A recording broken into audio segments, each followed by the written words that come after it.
عنده لبوبو أكثر مني؟ والله يا بابا ما بتوقع انه في حدا عنده كمية اللبوبوهات هذه كلها. كم لبوبو عندك انت؟ 15 لبوبو. 15 لبوبو. طب تبيعيني واحد؟ مرحبا فيكم في فيديو جديد. كيفكم حبايبي؟ شو الاخبار؟ بتمنى كلكم تكونوا تمام وصحتكم منيحه. بعرف انه رجوع المدارس صعب شوي عليكم، انخنقتوا شوي، هلا بصير في عندكم واجبات وبصير في عندكم كل شيء، بس هذا بمنعش انك تفوت كل يوم على اخت قناتنا عشان تشوف اذا احنا منزلين فيديو ولا لا. مش انه اذا اجت المدارس يعني يقعد يهتم في التعليم لا بمزح معكم. طبعا ادرسوا وبنفس الوقت وازنوا بين دراستكم والاشياء الترفيهيه. ان شاء الله تكون سنه سعيده عليكم، ان شاء الله كلكم تحققوا علامات كتير منيحه هذه السنه وترفعوا راسنا كلنا، وبعدين تتخرجوا بفلسطين وما تلاقوش شغل. ما تسمعوا حكي، ان شاء الله بتحققوا احلامكم وبتلاقوا وظيفه اللي بدكم اياها. يعني انا عارفه هيكون صعب بس هتلاقوا وظيفه ان شاء الله، ونفرح فيكم ترفعوا راسنا ان شاء الله يا رب. مع العلم انه اللي بتحكي لكم هذا الحكي شهادتها صار لها 7 سنين في الجامعه. انا مآمنه كل ما خليتها اكثر بالجامعه كل ما صارت قيمتها اكثر، فانا رايحه اجيبها ان شاء الله الفتره الجايه عشان ابيعها بالمزاد. فانتوا نفس الشيء لما تتخرجوا تتركوها هناك بتصير شهاده معتقه بتزيد خبرتك. وسيسي كيف العام الدراسي الجديد معك؟ بجنن. اشوف شو اعطوكي. بما انه كبرت اعطوني هذا اشوف شو هذا. اوه ايش هذا؟ صاروخ؟ لا الافقي. لا هذا الافقي. هذا الافقي وهذا العمودي صح؟ اوكي افقي وعمودي. هيا منيح انك تتعلمي هاي التفاصيل معها لانك زلطها بتعرفيش الشمال من اليمين. فيديو اليوم راح يكون فيديو من الفيديوهات اللي بحبها قلبكم، لانه هذا النوع من الفيديوهات عندنا على القناه انتم بتموتوا عليها.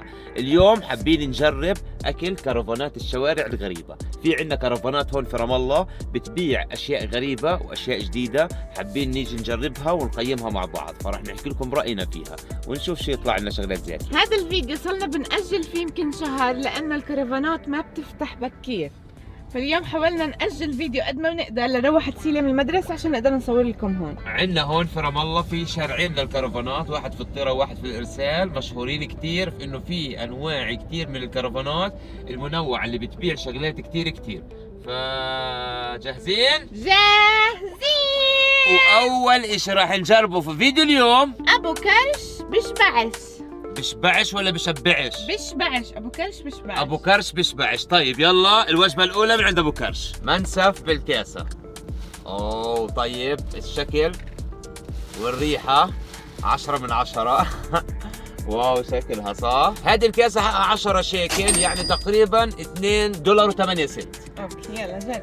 يلا مع بعض، يلا جربوا معي. يلا هذا سيسي. اوه في نفس الكاسة حاطين الاشراك مع الرز مع اللحمة.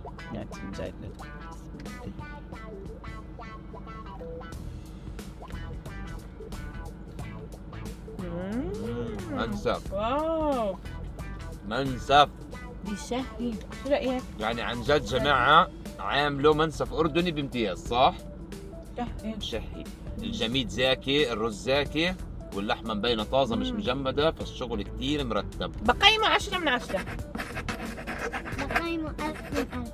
اوه أنا بقيمه 10 من 10، كل شيء فيه زاكي ومبين الأكل معمول يعني قبل شوي وفريش. اسمعوا عن جد بشهي، وهذا مش إعلان، احنا طالعين نسوي لكم فيديو بس رح نعطي تقييماتنا بكل صراحة.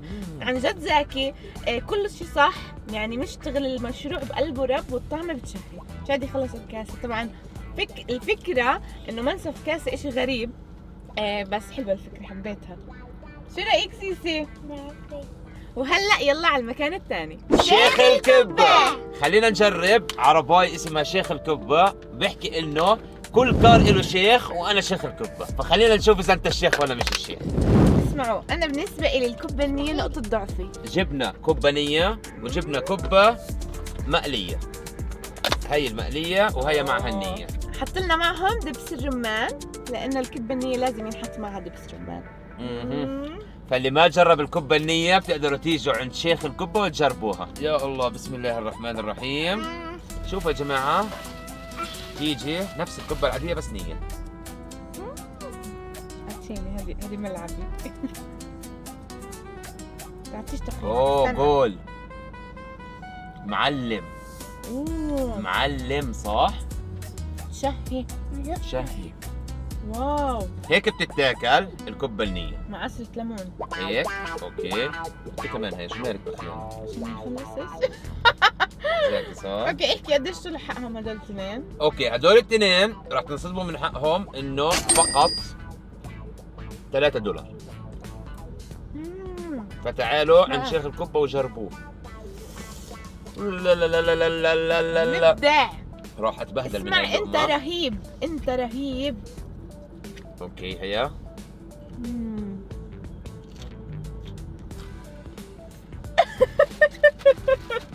هيك بصير فيك لما تاكل من عند شيخ الكبة. مش قادرة اقاوم، مش قادرة اسيب الصحن. واو.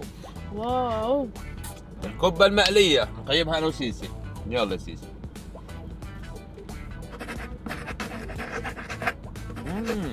ماشي جواها. اللهم احفظ وزني. واللحمة فريش. تقييمي للكبة النية زي ما حكيت لكم 10 من 10. الكبة المقلية 9 من 10. 5 من 41. يعني التقييم عالي. واضح قديش حبينا. خلصنا الصحون وهلا على المكان الثالث، حرب نودلز. اوه، هذا المحل المفروض انه من افخم المحلات اللي بتسوي النودلز اليدوي، على ايديهم بيسووه، من اذكى النودلز الموجود. بدنا نجرب ونعطي راينا. انا بحب النودلز. طلع شوف. انا نسيلي كيف صافني انت شادي.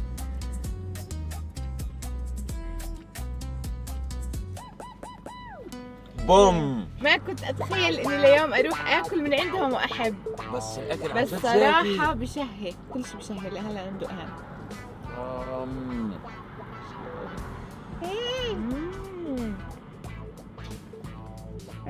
واو، طعمها غريبة. هو عاملها.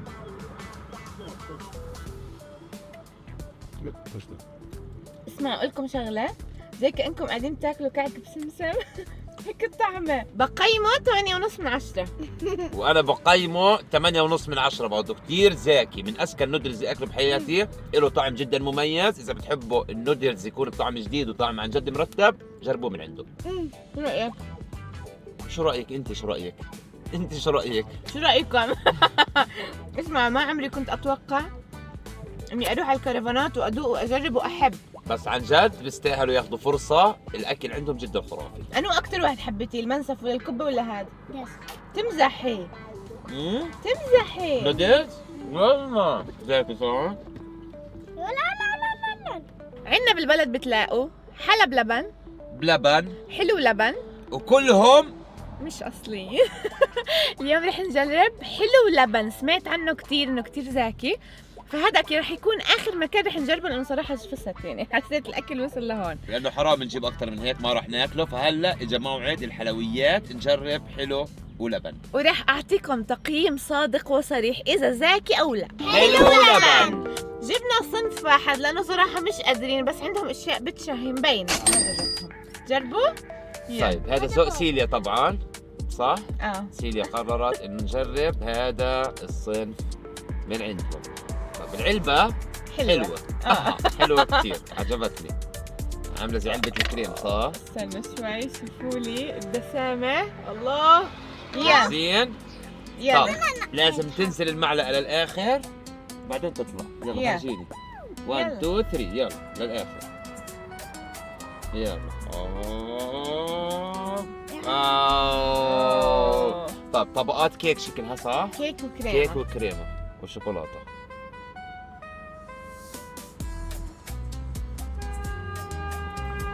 زاكي، بس أنا مش من محبين الحلويات بصراحة. زاكي بس دسمة كتير. بس دسمة، زاكية يعني، دسمة وخفيفة هيك. مش قادرة أوصفها. طبقات الكريمة فيها كتير، لو الكيك فيها أكثر كنت طلعت أذكى. بس زاكية. شو رأيك؟ 50 من 1000. هذه بتحب الشوكولاتة ما هي. حبيتي؟ زاكية؟ قديش بتقيميها؟ 50 من 1000. 50 من 1000. تمام، أنا بقيمها 7.5 من 10. 8 من 10. بس انا لو اني بحب الشوكولاته انا متاكد 10 من 10، بس انا مش من الناس اللي بتحب الشوكولاته كثير. وفي عندهم كتير اصناف كمان ما جربناها، حسب ما سمعت انه في عندهم اشياء كتير زاكيه زي الرز بحليب وهي القصص. فتعالوا تحلوا عندهم وجربوهم يعني. المرة الجاية رح أجربهم.